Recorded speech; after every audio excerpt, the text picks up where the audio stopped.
Hey guys, back again tonight. This is my third video I've done this night. I don't know if it's going to be any good, but we'll try. I just thought of something else I wanted to talk about.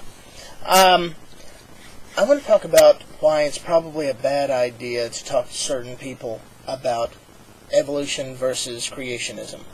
I'm going to give you the kind of creationists that you probably need to stay away from, and if you're trying to talk to someone and have a chance of getting through to them, the kind that you might want to be on the lookout for.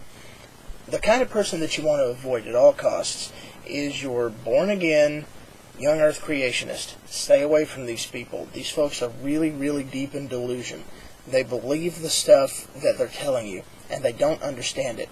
The case that I'm referring to and basing this video off of is one fellow that I've talked about before. I'm not going to repeat his name, but I'll tell you that I've talked to him. And he was just such a case. He did not know his own religion. He did not know his Bible. He would constantly, instead of giving me an answer, he would, to an honest question, well, how do you explain X, for example, he would go straight back to the Bible, and he would not actually give me scripture. He would not think for himself. He would type out name, number, colon, another number. He would give me chapter and verse with no meaning. I would get things like John 2:17, this kind of thing. And you don't know that any more than I do. Not off the top of your head you don't, not unless you just happened to read it or had somebody read it to you. So it's not, this isn't even an argument. This is disingenuous. These people don't even want to talk to you. What they want to do is scream at you.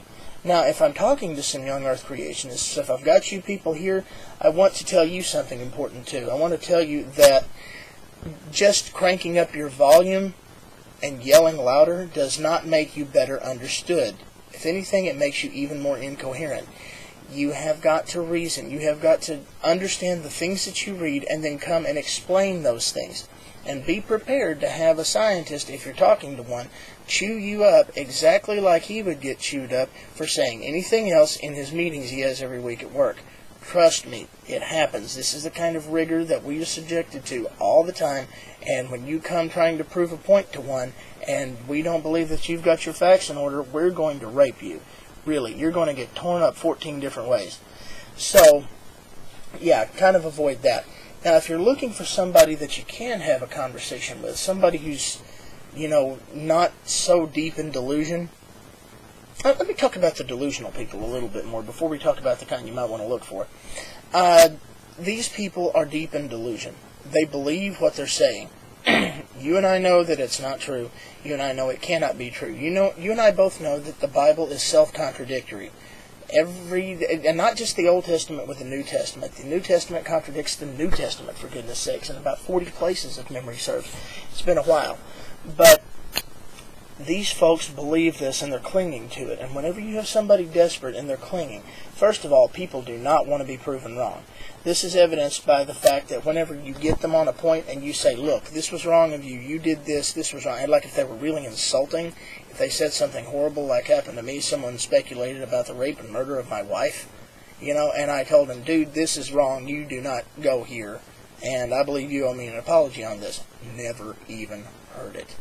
He completely avoided the thing. He walked right around it and never said anything again. If they're that unwilling to admit that they're wrong, then all you're doing by yelling at them, and, well, not yelling, you and I both know you're not yelling, by talking to these people and telling them that they're wrong and showing them data, showing them the facts that say that they're, not with the 21st century, basically. You just drive them deeper into delusion.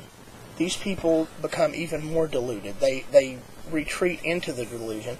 And the last communication I had from a fella, this was just literally pages of scripture typed at me. That's all he did. And I refuted this with the best science that I could muster. And I showed it to him, and I've yet to hear back. And I don't think I will. I think this was his middle finger before he left. And that was all I got. But I talked to him for about 5 days. And his ranting just became even more incoherent as time rolled on. But now, you might be wondering, who do I talk to? What kind of person am I looking for? Look for people who are going to tell you that microevolution happens, but macroevolution doesn't. These are the types of people who can be reasoned with to some degree. You can reason with these folks because they do acknowledge that, data and facts mean something. You can talk to these people. You know good and well how to explain the difference between micro and macroevolution. These people's data is just out of date. They don't have all the data. They don't understand yet. They can be shown things. They've been shown enough to take a look at microevolution and say, okay, yeah, fine. But they don't understand things like peppered moths. They don't understand things like the mosquitoes in the subway tunnels in London. They don't understand speciation that we've witnessed. We've witnessed this happen. And species are no longer either willing or able to interbreed successfully with each other. That is speciation. You can talk to them about human Down syndrome, for example.